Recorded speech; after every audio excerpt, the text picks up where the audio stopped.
अगर आप cancer patient हैं या आपके घर में कोई कैंसर पेशेंट है और दर्द की वजह से उनकी नींद टूट रही है, खाना मुश्किल हो रहा है, चलना फिरना कम हो गया है या पेन किलर लेने के बाद भी दर्द वापस आ जाता है, तो यह वीडियो आपके लिए है। क्योंकि कैंसर पेन कॉमन हो सकता है लेकिन उसे चुपचाप सहना नॉर्मल नहीं है। नमस्कार, मैं doctor Ashu Kumar Jain, head of pen medicine, Artemis hospital, Gurugram. सबसे पहले समझते हैं कैंसर में दर्द होता क्यों है। मान लीजिए किसी पेशेंट को पेट, पीठ, हड्डी या कंधे में दर्द है। फैमिली को लगता है कि शायद कैंसर बढ़ गया होगा, लेकिन हर बार रीजन इतना सिंपल नहीं होता।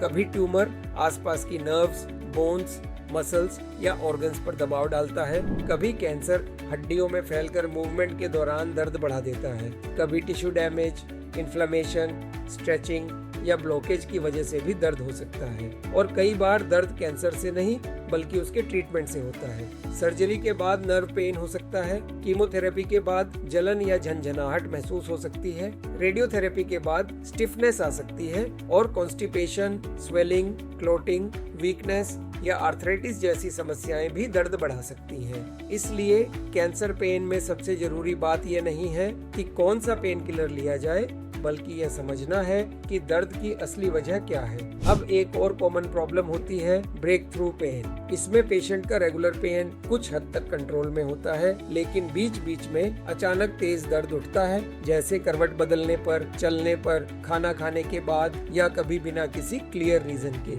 ऐसे पेन में सिर्फ डोज बढ़ाना हमेशा सही तरीका नहीं होता। हमें यह समझना जरूरी है कि दर्द कब आता है, कितनी देर तक रहता है, किस एक्टिविटी से बढ़ता है और उस समय पेशेंट के पास उसे संभालने का कोई प्लान है या नहीं। यहीं पर पेन फिजिशियन की भूमिका बहुत महत्वपूर्ण हो जाती है। पेन फिजिशियन सबसे पहले यह समझता है कि दर्द किस प्रकार का है, nerve pain, bone pen, muscle pain, treatment related pen या ब्रेक थ्रू पेन। इसके बाद reports, examination, current medicine, kidney liver function, sleep, appetite और डेली एक्टिविटी को ध्यान में रखकर एक पर्सनलाइज्ड प्लान तैयार किया जाता है। इस प्लान में रेगुलर मेडिसिन, जरूरत पड़ने पर rescue medicine, patches, side effects और कंस्टिपेशन का मैनेजमेंट, फिजियोथेरेपी गाइडेंस और कुछ केसेस में नर्व ब्लॉक्स या अन्य पेन प्रोसीजर्स शामिल हो सकते हैं। जैसे कुछ पेशेंट्स में किसी स्पेसिफिक नर्व पाथवे को टारगेट करके पेन कम किया जा सकता है, जिससे पेशेंट बेहतर सो सके, चल सके, खा सके और फैमिली के साथ थोड़ा नॉर्मल जीवन जी सके। अगर कैंसर पेशेंट दर्द की वजह से परेशान है, रात में बार बार उठ रहा है या दवाइयों के बावजूद दर्द ठीक से कंट्रोल नहीं हो पा रहा,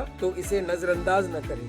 आज ही अपॉइंटमेंट के लिए दिए गए नंबर पर व्हाट्सएप या कॉल करें। ऐसी इंफॉर्मेटिव वीडियोस के लिए चैनल को सब्सक्राइब करें। धन्यवाद।